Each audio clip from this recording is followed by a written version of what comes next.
nice to be back in India. We know with COVID, we suddenly stopped travelling, and then to be able to come here to visit everyone we deal with.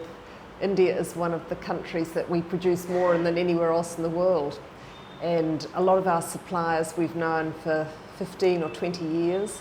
It's quite exciting to actually be here again, and also to have you with me, Imogen, because you haven't been having children and everything that's happened in the world lately. You haven't been here for a while, so it's actually been great, hasn't it? Yeah. Isn't that so cool? Oh wow, yeah, it's amazing. Way to get here, but worth it. The factory we visited today, Decorative Crafts, I mean, I haven't been there before. Neither of you. No, actually. And this is in fact, we met them. It's a new business, a new Indian business, and in fact, it started in only 2017. And Sonia, the woman who started it, it's really new. I met her at the fair in Noida in 2017 or 18 maybe, and then we started working with her before COVID, and then we saw her again in Frankfurt, so it's fantastic to actually come and meet the whole family.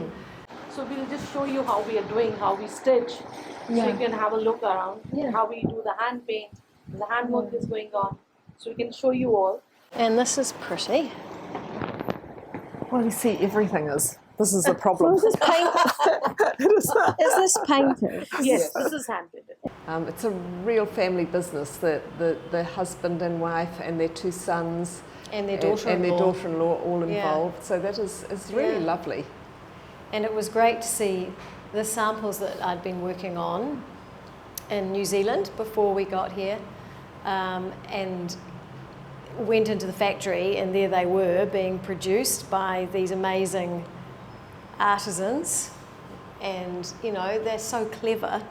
And seeing, I think my favourite part was seeing the dyeing of the seagrass, the way on the roof of the factory, and this one guy dyeing all the seagrass himself and getting the colours just right, matching them by eye.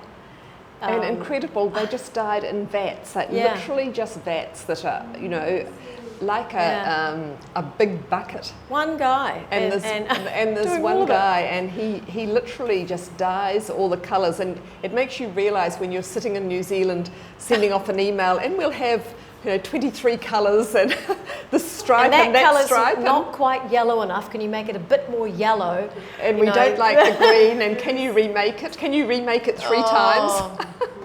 Now So I think it really brings home to you what is actually involved in making a product, doesn't it? Yeah, it does. And so they first of all they have to dye the seagrass, and then they source the seagrass as well. Yeah, Get someone and in then the dye village. it, and then they on the roof they have it all strung out to dry, and there's one guy out there like stringing it all out, and then when it's dry he rolls it all up and ties it. Great sustainable product.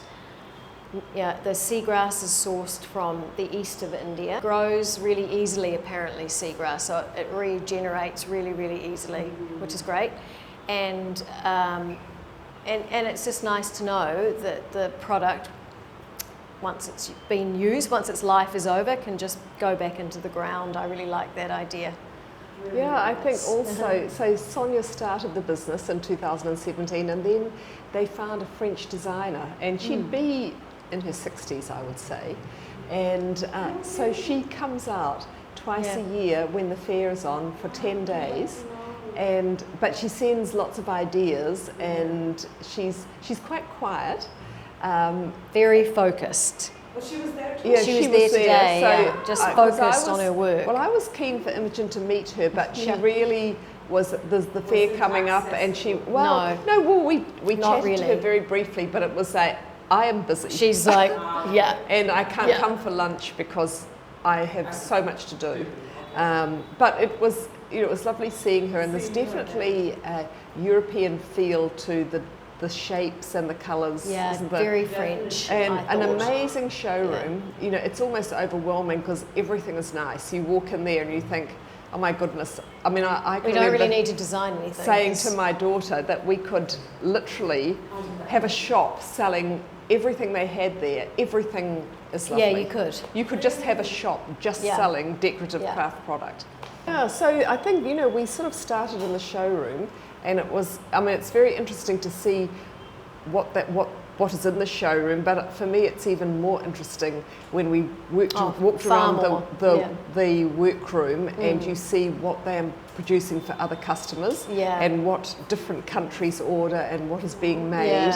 So I found that in fact more interesting than the showroom in some ways. Same. And you know, you just pick up on interesting ideas, you know, something that you think you're going to do and then you walk past and you think, wow, that's so great, and we could make it smaller and we could do this, and so it just it really sparks ideas, doesn't it? Yeah. What you like in the factory and in India and on the day is sometimes not translatable necessarily back to New Zealand. You get back home and then you change your mind again and go, actually, I loved that in that context, but in this context, maybe we should tone it down or change the shape, or, you know, it doesn't work in every... we have to really think about, you know, who are our customers, and what do they want and what else do they have and what will go with it, and you know, so that's a big part of it, isn't it? It is, yeah. Hi, I'm Margot. We've come to India for the first time, in fact, for 3 years. We design products to be produced all over the world, but a large portion come from India. So it's really interesting to be here with Imogen, to visit some of our factories and really see a little bit more detail about what we produce. Hi, I'm Imogen. I'm one of the designers. I chiefly design textiles, and so I'm here to visit lots of our suppliers that we've been working with for years, so it's really exciting to meet these people and see how the products are made. Cheers. Cheers.